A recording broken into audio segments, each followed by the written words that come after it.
Welcome to the Unstoppable Recording Machine Podcast, brought to you by Line 6. Line 6 is a musical instruments manufacturing company that specializes in guitar amp and effects modeling and makes guitars, amps, effects pedals, and multi-effects. We introduced the world's first digital modeling amp, and we're behind the groundbreaking Pod multi-effect, which revolutionized the industry with an easy way to record guitar with great tone. Line 6 will always take dramatic leaps so you can reach new heights with your music. And now your host, Kris Crummett. Welcome to the URM podcast. I'm your guest host, Kris Crummett, and I'll be answering recording-related questions submitted by listeners. If you enjoy this episode and want to submit questions for a future Dear Kris podcast, send an email to eyal@urm.academy with the subject line, Dear Kris. That's EYAL@urm.academy. You can also check out my previous appearance, episode 22, by searching Unstoppable Recording Machine on your favorite podcast app or going to urm.academy. I'm stoked to be doing this today. It's always a pleasure sharing my experiences, and it's cool to get on this side of the mic every once in a while. But before we get into the Q&A, I want to talk to you guys about the Kemper profile bundle I've been working on for the past few months. It includes well over 100 profiles of my favorite guitar heads, cabs, and combos recorded here at my studio, Interlace Audio. It'll be available September 8th through stltones.com. Okay, on to the catechism. Our first inquiry comes from Zach Knight, who I actually just mastered a record for, so that's pretty cool. All right, Zach, here's your question. You always have such a lush vocal production and sparkly high end in your mixes, especially with Tillian and Tyler Carter. Besides the parts being well written, is there anything in particular you go for in your chain or mix that shapes that sound? So we all know Tillian and Tyler sound excellent on their own, and they don't need any dolling up, which makes my job a lot easier. In the mix, I like to keep my vocal chain pretty simple. It usually starts with an EQ, just doing a little bit of boosting on the top, and generally with a high pass somewhere around like 80 to 100.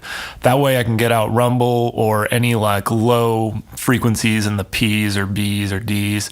Then that immediately goes into my Inward Connections vac rack compressor, and that comp really glues the vocals together and gives them the energy in the mix that they need.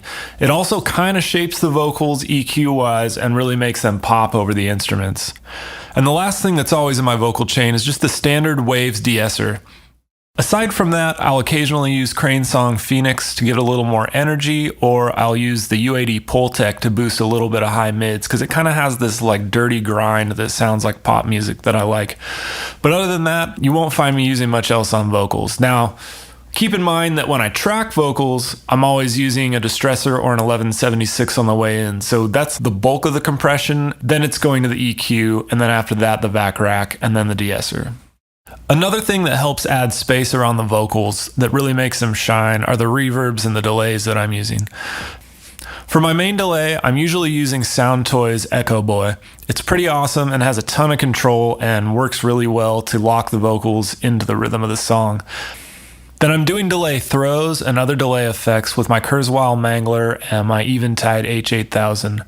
I also like to use a bunch of other random delay plugins for just little things here and there, but the Soundtoys plugin is what I'm using the most for sure. But for reverbs, I really have to be more specific per project because I'm changing the vocal reverbs I use all the time. I know that on the last couple Dance Gavin Dance records, I used a lot of FabFilters Pro R as well as UAD's EMT 250. The last Issues record, I used the EMT 250 from UAD and all kinds of other stuff. I can't even begin to list it. There's different reverbs on like every part of that record. For the first Issues record, I remember a lot of the vocal delay is that UAD 224 reverb, which is super cool, but I love playing with new reverb plugins and old reverb plugins and just messing around until I find the exact sound I want for each part. Our next question is from Blake Matthews, and it kind of ties into the previous question. So Blake asks, I believe your go-to vocal mic is the 251. Obviously it varies from singer to singer, but what kind of EQ moves are you typically doing? The 251 has a great top end. Are you often adding even more top end? Like I said previously, I'm usually just doing a high pass around 80 or 100 hertz to get rid of some of that low rumble. And then I'm also boosting a little bit of top end, but you're right, it does depend on the singer. I don't have to do a ton of EQ when I'm using the 251, which is why I like using it a lot. The one thing I do factor in when I'm mixing is whether I've used my pencil trick while tracking or not. When I use the pencil trick by putting a pencil on the microphone to get rid of plosives while the singer's singing, a lot of times I'll have to boost a little more high mids in the like 3 to 6K area, because otherwise the pencil is cutting out some of those high mid frequencies, which is what you want for the S's, but you have to bring it back in the mix. Next up, Royce Whitaker asks, how do you handle tuning when working with guitars? Particularly since they can never be perfectly in tune and dealing with riffs that are all over the neck and not hidden behind a ton of gain. How often are you punching in and tuning for certain parts where intonation can be an issue without editing guitar tracks? The most important thing is the intonation and the quality of the guitar, but you always have to get your guitars professionally intonated before you come into the studio. That's number one. Otherwise, this is going to be an uphill battle the whole way. The next part of the equation is the player themselves. A lot of things being out of tune can be corrected with your fingers, and guys who are super good know how to do that, and that will solve a lot of problems from the get-go.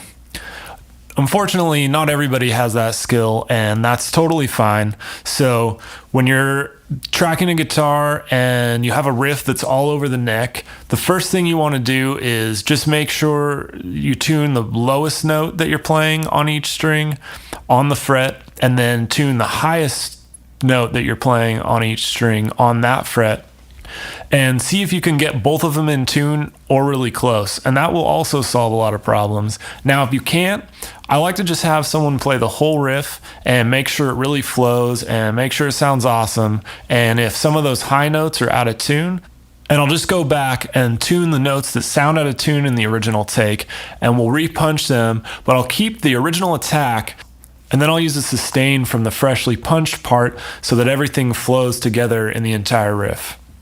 I also occasionally run into chords that sound out of tune even though we've tuned everything to the open position. So what I do here is each note in the chord will tune to the fret, and then we'll punch that chord in separately. And on top of that, something else that you may have noticed and I run into all the time are chords that have a third harmony in them. Even though you tune them all to the fret, they'll still sound out of tune to the ear, and they'll get that kind of wobbly thing going on. So what I do there is I'll tune all the notes to the fret in the chord except for the third harmony, and then I'll have them hit the third harmony with the string above and below if it applies, and then I'll just tune that third string by ear. And by third string, I mean the string of the third harmony. Here's a good one from Austin Linkus. I hope I said that right. When producing a record, how involved do you typically get in the songwriting aspect of the record? Do you like to dig really deep and completely rewrite stuff, or do you tend to just add small improvements? I think I actually answered this question on Break It Down with Matt Carter and the Noise Creators podcast, but I'll go a little deeper this time.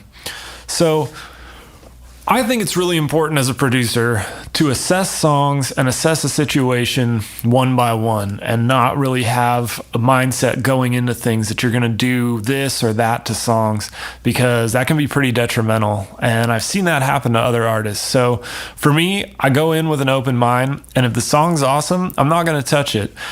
If I like the song a lot, but I feel like there's individual parts that need work, or there's just stuff that I know I can do kind of in the background to make it work and to make it super awesome, I'll just kind of do that during the tracking process as we go along and try to be incognito so that I'm not really disrupting things and that we're keeping everything moving, but I'm also getting what I want out of the song. Now, sometimes people come in and the songs just aren't quite all the way there, and we will start going into them pretty hard, and I'm not afraid to switch things up or have people rewrite stuff or sit down and try to write with people. Now, I'm not normally a songwriter from the core, so I'm not telling people, oh, you got to use my songs, I got songs for you guys to use, and we should do this and that. I'm not coming from that aspect at all. I'm definitely always looking in from the listener's aspect and thinking, what's going to be the best thing? Am I excited? Am I sad? Am I feeling something right now? And if I'm not feeling something, then we probably need to make a change to the song. Our next question is from Max Wolfgang Stratman. By the way, Wolfgang is the name of my favorite character from the 1985 sci-fi hit Explorers, Ethan Hawke, River Phoenix. Check it out.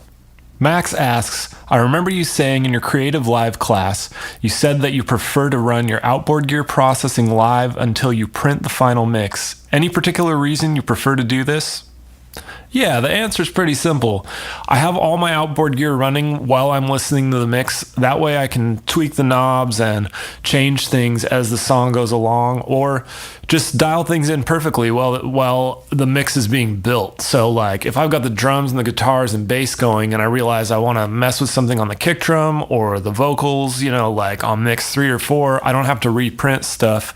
I just turn around and mess with the compressor or the EQ and get it the way I want it. Now, once the mixes are approved, and of course all my recall stuff is written down because this day and age you're like mixing 10 things at once and bands always take a little time to get notes back to you and stuff. But once I'm at the final mix, then I'll print all the tracks. That way in like 5 years when someone asks for stems or backing tracks or something else that wasn't taken care of at the time of the mix, I can go back and recall it perfectly. Here's one from Cameron Bledsoe. Hey Cam, it was good seeing you the other day. Don't see each other enough. Here's the answer to your question. Actually, here's your question first. What did you use to get the guitar and bass tones on the new Sworn In album? Album sounds killer, by the way. Thanks, man. All the distorted rhythm guitars are a guitar that Sworn In brought. It was custom built. It's kind of like a baritone, pretty awesome sounding. And that's going into a decimator, and the decimator is going into a Keeley tube screamer, and that's going into my 94 Mesa dual rectifier. It's one of the 2-channel ones with Schumacher transformers, and it's pretty cool. Then that's going into a Mojo Tone 412 cab that has V30s from like 2006. I have this quad of V30s that I just love. As for the lead guitars, there's all kinds of stuff. Some of it's actually printed from the demo. Some of it's stuff we did here. And it's really just mostly effects. There's not even amps on a lot of that stuff. It was pretty fun and super cool. And a lot of the effects is stuff that Kris actually came up with. I can't take credit for that. The bass was a Fender Jazz bass, 4-string, just tuned super low, into a Voodoo Lab Sparkle Drive that was also modified by Keeley, and then that's going into a Tech 21 Sans amp, a bass driver. Then that's going into my 1983 Ampeg SVT2. I love that amp because it has a parametric EQ on it, and it's got the old transformers again, and it just rules. And that's going into the Ampeg 810. Mics on the bass were a Telefunken M82 and a Shure Beta 52. Oh, and on the guitars, all the mics are an SM57 and an AEA N22. This next one is from Tom Butsy Clark. Tom, I hope that's your real middle name, Butsy, because that is a fantastic name. We've had to redo this take like 7 times now because I keep laughing, and I apologize if that's your real name, but no, it's all in love because that rules. And I just want to say it one more time, Butsy.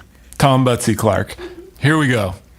Hey Kris, I love the mix on the A Lot Like Birds album, No Place. Such a busy arrangement, and yet everything has its own space and is easily heard. I'd love some insight into your process for these techie, busy kind of thing. Is the approach any different to what you would do for a more straightforward band? The simple answer is yes. Mixes where there's a lot of guitar parts going on at the same time or just a ton of instrumentation, I treat a lot differently than mixes where there's just like 2 guitar, bass, drums, and vocals. So when I have a lot of instrumentation or a lot of guitar parts, I'll make sure my drums are set and I really like the sound, make sure the bass sits in there really nicely. And then I mute all that stuff and I start going through all the other instrumentation that isn't vocals. And I kind of make a mix where that all works and it all works with each other, usually using a ton of automation. So I'll make sure everything's panned where I want it. Guitars come up and down when they need to, and make sure everything sits as if all the instrumentation besides the bass and drums and besides the vocals is like its own mix. Then I'll put that on a fader. I'll turn on the drums and bass, and I'll bring all that up behind the drums and bass until it sits nicely. And that way you kind of get like this even wash of everything, but everything stays clear because you've paid special attention to it outside of the drums and bass and vocals. Then, of course, I bring in the vocals, and they sit on top of that. And In that respect, I guess it's really similar to when I mix a band with simpler instrumentation, because I'm treating all that extra instrumentation as if it's the guitars. So it's using the same space as the guitars would in another mix, but it could be strings and synths or just a ton of guitars, all meshed together. But that's generally my approach to songs like that. This question is from James Frade. You mentioned in your last podcast that you had hired an engineer. Can you tell us about them, what they're doing for you, and your process working with another engineer versus working solo? You're correct. I've been working with a second engineer assistant since the summer of 2015. The current guy started working with me at the beginning of this year. His name's Tate Mercer. He's awesome. Got to give a shout out to him. He does excellent work. We also have interns here a lot of times doing extra stuff. Maggie's here right now running the board. And by board, I mean keyboard. But Tate does a lot of stuff. And the main thing he does is keep me from losing my mind. So he's here a lot, and he'll run the computer, or he'll be setting up mics and getting things where I want them because he knows my workflow. And when my ears are starting to get worn out or my eyes are starting to hurt, I'll step back and I'll sit on the couch, or I'll just step out for a little bit, eat some lunch, and Tate takes over and works with the bands so I can keep a fresh head and not completely lose my mind. He also does all kinds of stuff that I can't even begin to explain. He's always helping me get mixes set up, doing pretty much everything that doesn't need my opinion. So the difference, I would say, between working solo and working with an engineer is pretty huge. I went a good 12, 13 years of doing everything myself, every process during the recording, start to finish, from setting up the drums to doing the mastering, and I was the only one doing it, and I was fine with that for a long time, but it really started to take its toll, and it kind of got to the point where I needed some help. And I've been lucky enough to be in that position financially to get some help who is really serious and is a talent on their own, which is what I needed. And Tate's engineered all kinds of stuff before he was working with me, so he knows what he's doing for sure. And for me now, I feel way fresher coming into sessions. I'm always way more stoked because I probably worked a 10-hour day the day before instead of like a 14 or 15-hour day. And it's just those little things that keeps me going, and the teamwork makes a dream work, I guess, as stupid as that sounds. This question is from Blake Matthews. What is your thought process on selecting drum tones for a record? I remember thinking the kick drum on the newest Issues record sounded quite different from their self-titled. To answer the first part of your question, a lot of thought always goes into the drum sound when we're setting up the drums. I'm not really into the idea of trying to fix stuff in the mix when it comes to drums because frankly, I'm just not that good at it. So for me, I need to listen to the demos, listen to everything we've worked on, and listen to what the band wants and what records they're listening to and kind of what they imagine for the drums. Do we want a super high snare? Do we want a deep snare? Somewhere in the middle. And then the other thing that comes into play is the tuning of the toms and the kick drum, like what key the song is in and how the toms are going to get tuned, what intervals you want. And that kind of helps you decide what size you need of toms and kicks. You know, I'm generally a fan of kick drums between 22 and 26. Don't really like to go smaller than that, and those drums usually cover all the possible tunings.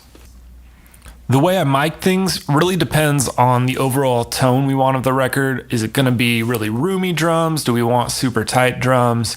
Are we going for kind of an indie sound or big rock? And I'll get the band's opinion and kind of my take on the song, and that'll help me decide those things. As for the difference between the two kick drums on those two Issues records, they're both DW kick drums.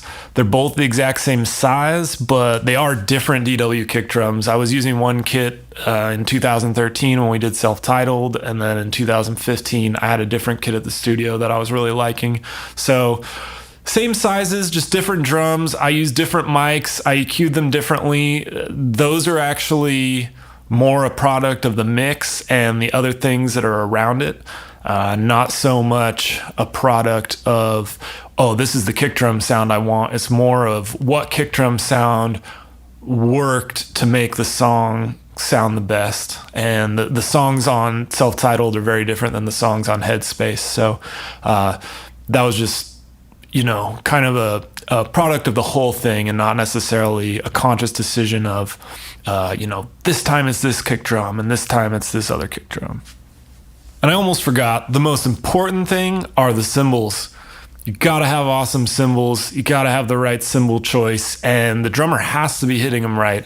And with all the drums, making sure the drummer's hitting stuff right is really important for the drum sound of the record. If you're doing a super chill indie record, you don't want a dude hammering away and going nuts. If you're doing a super heavy record or a rock record, I want a guy hitting hard and super solid and dead center every time. So same goes for cymbals. And if you're using crappy cymbals, broken cymbals, or just honestly not that high quality cymbals, there's a lot of them out there and there's a lot of drummers using them, you're not going to get good drum sounds because you're not going to be able to hear the shells past the cymbals. Those bad cymbals are going to be in the room mics, in the overheads, and in every close mic, and they're just going to be ruining everything. So I'm personally a Zildjian guy all the way. Almost every record I do is pretty much all Zildjian. That's not 100%, but probably 90% of everything is Zildjian on the cymbals, because I know I can get a great product with those cymbals.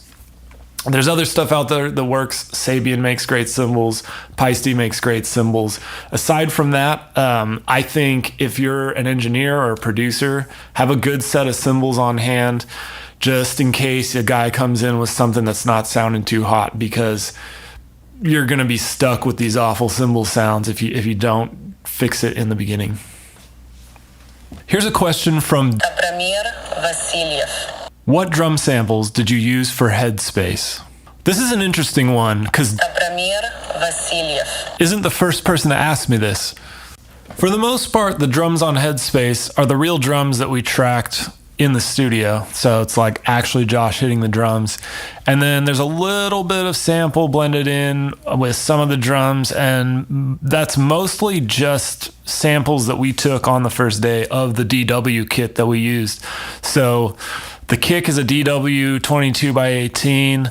The rack is a DW 12 by 8 or 9. And the floor tom is definitely a DW 16 by 16. And there might be a couple other samples blended super low that are samples I've took. I try to never use other people's samples, and I get asked about that on a lot of records, like, whose samples do you use? What samples are you using for this and that? And first off, I try to make sure that samples aren't the foundation of the drum sound, and if I am using them, when I do, I generally just reach into my own sample library and back catalog from all the drums I've recorded in the past 15, 17 years, because I always keep everything. And then on top of that, there's a lot of confusion because Josh from Issues sells drum samples called the Headspace kit, which are awesome. And those are of his SJC kit that has the imagery from Headspace on it. And that stuff's rad. It wasn't from the record.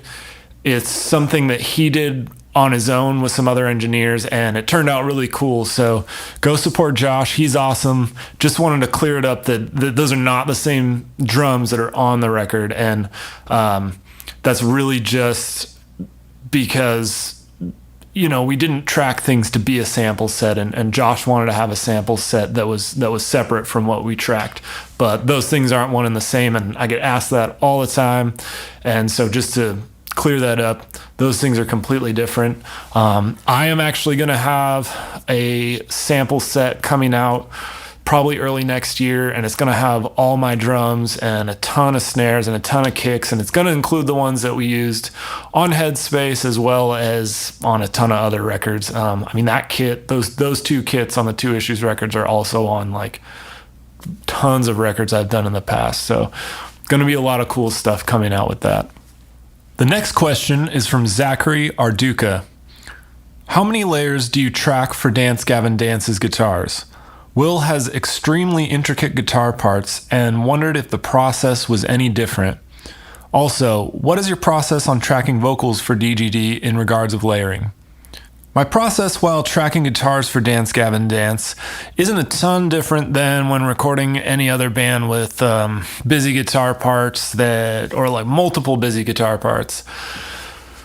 Basically, the most important thing is just to make sure that all the tones work together, and something that I've kind of developed from working with Dance Gavin Dance for almost 10 years is I like to take Will's parts and I'll double them.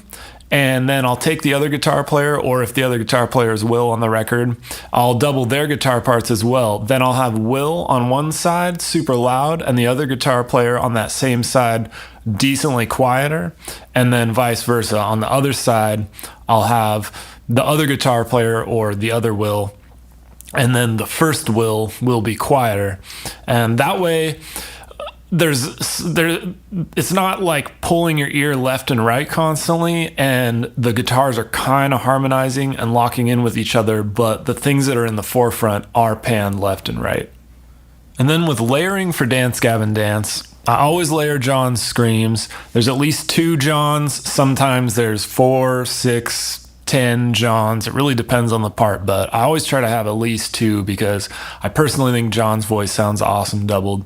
That's just my personal opinion.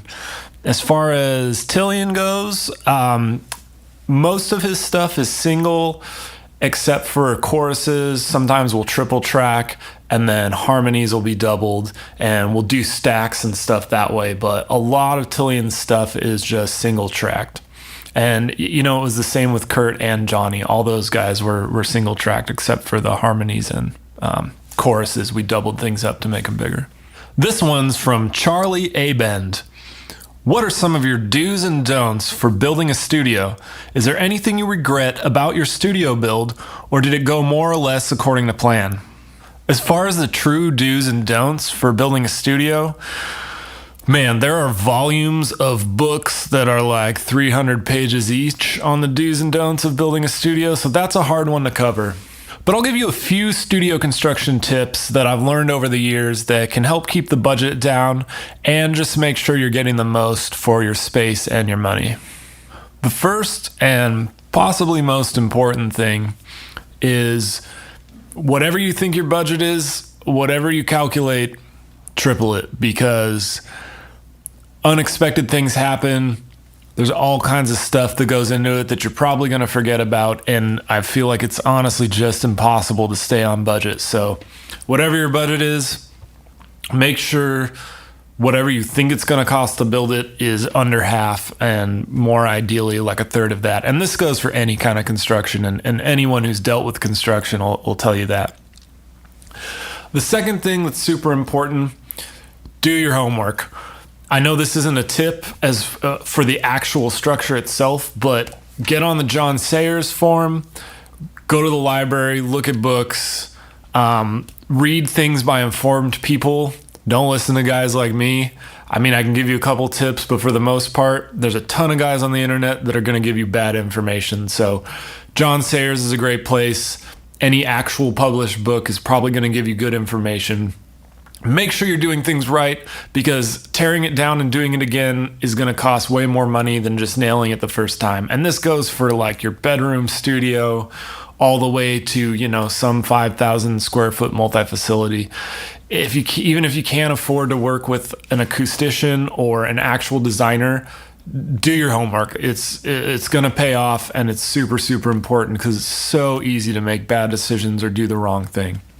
The next thing that's really important to know, and I get asked about this a lot, and it's just not possible, you can't soundproof a room that already exists. You're not going to put foam or mattresses on the wall and actually get a soundproof room.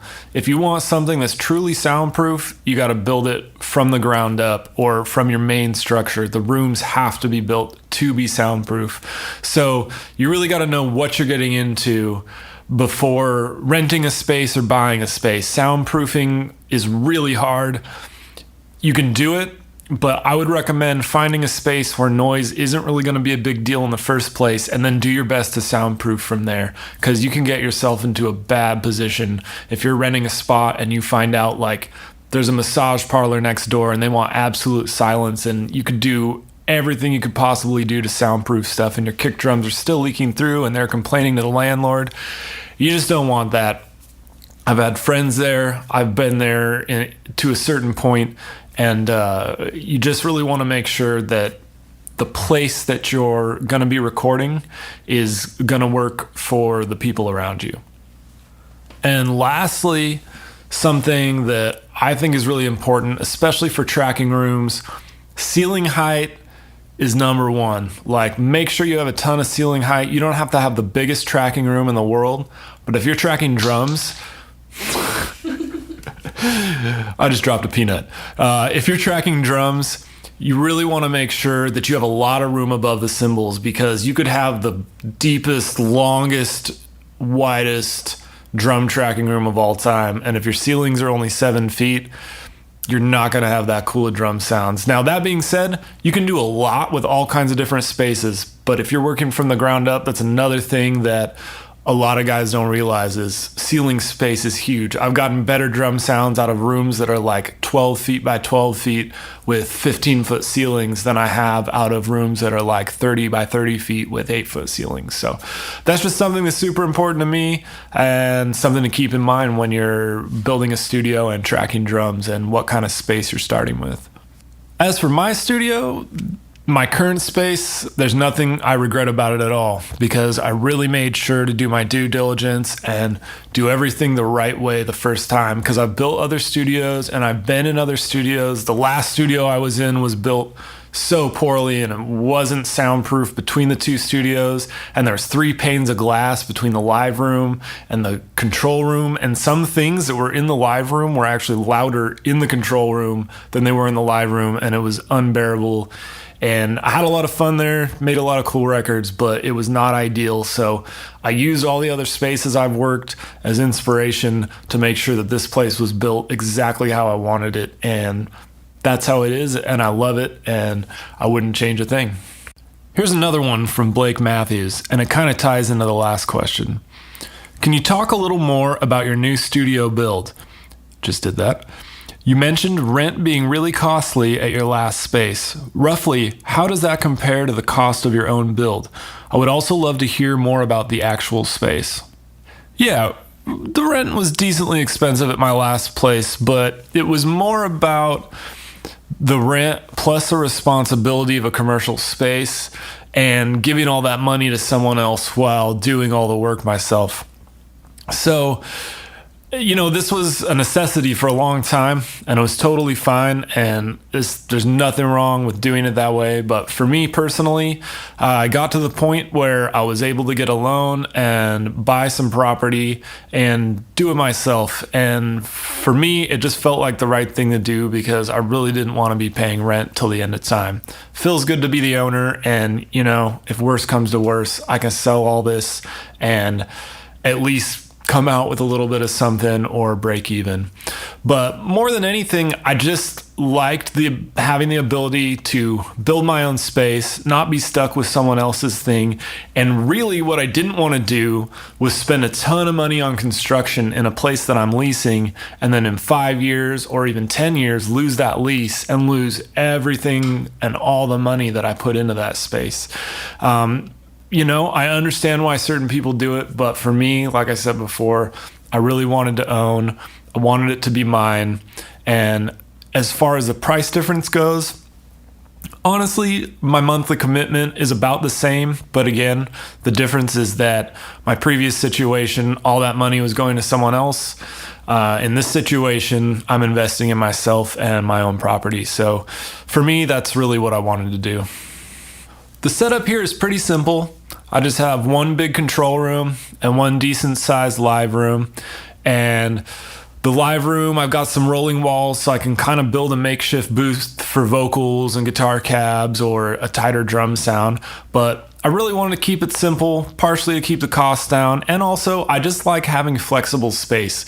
When I had a studio with a vocal booth, I did not use the vocal booth that often because I kind of wanted to change the space. So I found myself using a live room and using baffles and stuff to create my own spaces. So in this situation, it's just those two things. Plus there's a lounge and a bathroom and a little place for people to rest, and that's it. And it just makes up one nice place to do work and to be in every day.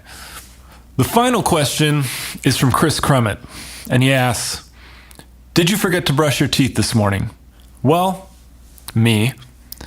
I didn't brush my teeth this morning because I used my toothbrush last night to clean something, and now I don't have a toothbrush, and I haven't been to the store yet, so sorry, Maggie. I'm sure my trail mix omelet breath is absolutely disgusting.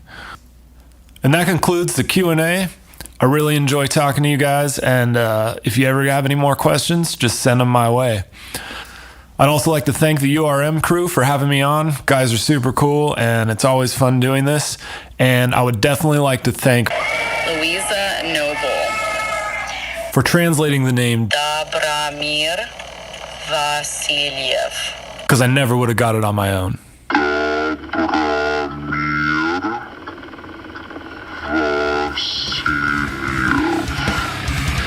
Unstoppable Recording Machine Podcast is brought to you by Line 6. Line 6 is a musical instruments manufacturing company that specializes in guitar amp and effects modeling and makes guitars, amps, effects pedals, and multi-effects. We introduced the world's first digital modeling amp, and we're behind the groundbreaking Pod Multi-Effect, which revolutionized the industry with an easy way to record guitar with great tone.